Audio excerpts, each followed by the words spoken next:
Visakha steel plant లో పనిచేస్తున్న 4000 మంది కాంట్రాక్ట్ కార్మికులను తొలగించారు. అయితే రాత్రికి రాత్రే ఎలాంటి నోటీసు లేకుండా తొలగించారంటూ కార్మిక సంఘాలు భగ్గుమంటున్నాయి.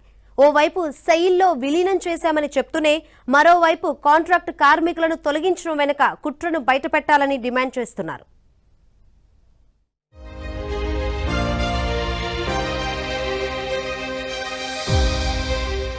విశాఖ ఉక్కు కర్మాగారాన్ని గాడిలో పెట్టేందుకు యత్నిస్తున్నామని చెబుతున్న కేంద్ర ప్రభుత్వం కార్మికులకు మరో జలకిచ్చింది. ఏకంగా 4000 మంది కాంట్రాక్ట్ కార్మికుల్ని విధుల నుంచి తప్పించింది. స్టీల్ ప్లాంట్ లో కాంట్రాక్ట్ కార్మికుల తొలగింపునకు నిరసనగా ప్లాంట్ ట్రైనింగ్ జంక్షన్ వద్ద కార్మిక సంఘ నాయకులు ధర్నా చేపట్టారు. యాజమాన్యం కార్మికుల తొలగింపు ప్రక్రియ ఆపాలని, లేని పక్షంలో ఉద్యమాలు జరుగుతాయని హెచ్చరించారు. ఇందుకు యాజమాన్యం బాధ్యత వహించాల్సి వస్తుందన్నారు.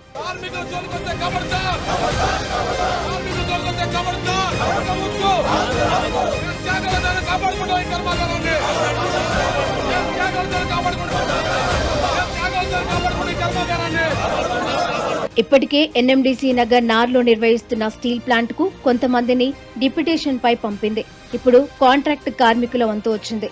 ప్లాంటులో 14,000 మంది కాంట్రాక్ట్ కార్మికులు ఉన్నారని, ప్రస్తుతం ఒక బ్లాస్ట్ ఫర్నేస్ మాత్రమే నడుస్తున్నందున వారిలో 3వ వంతు మందిని తీసేయాలని యాజమాన్యాన్ని ఉక్కు మంత్రిత్వ శాఖ జాయింట్ సెక్రటరీ ఆదేశించారు. దీనిని తక్షణమే అమలు చేయాలని ఒత్తిడి పెట్టారు. దీంతో అధికారులు ఎవరెవరిని తప్పించాలనే దానిపైన కుస్తీ పడ్డారు.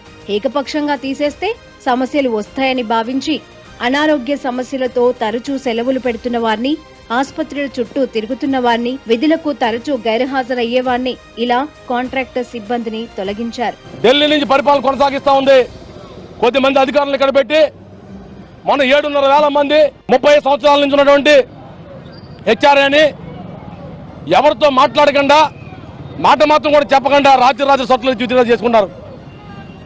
ఇది బ్రిటిష్ పాలన, స్వంత పాలన చెప్పి అడుగుతా ఉన్నాం.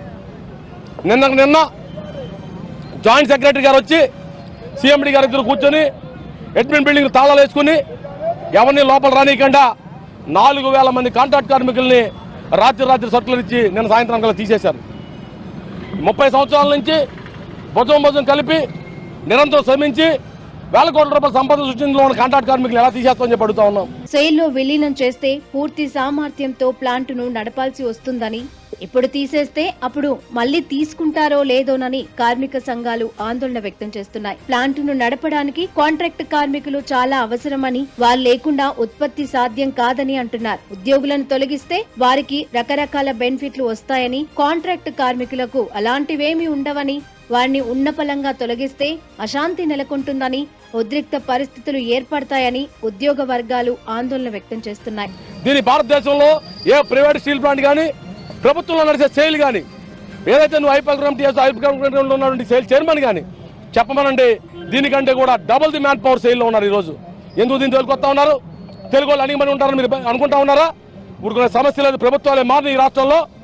కాబట్టి స్టీల్ ప్లాంట్ జోలికి కానీ, స్టీల్ ప్లాంట్ ప్రజల జోలికి కానీ తెలుగు ప్రజలకు వస్తే మీరు మూల్యం చెల్లించాలని హెచ్చరిక చేస్తూ ఈ సర్కులర్ విత్డ్రా చేయాలని చెప్పి డిమాండ్ చేస్తా ఉన్నాం. ఇప్పటికే ప్లాంట్ లో ఉద్యోగులు, కార్మికుల సంఖ్య తక్కువగా ఉందని, ఇప్పుడు కాంట్రాక్ట్ కార్మికులను తొలగించడం సరికాదంటున్నారు. కాంట్రాక్ట్ కార్మికుల తొలగింపు ప్రక్రియను విరమించుకోవాలని, లేని పక్షంలో తీవ్ర స్థాయిలో ఉద్యమిస్తామని కార్మిక సంఘాలు హెచ్చరిస్తున్నాయి.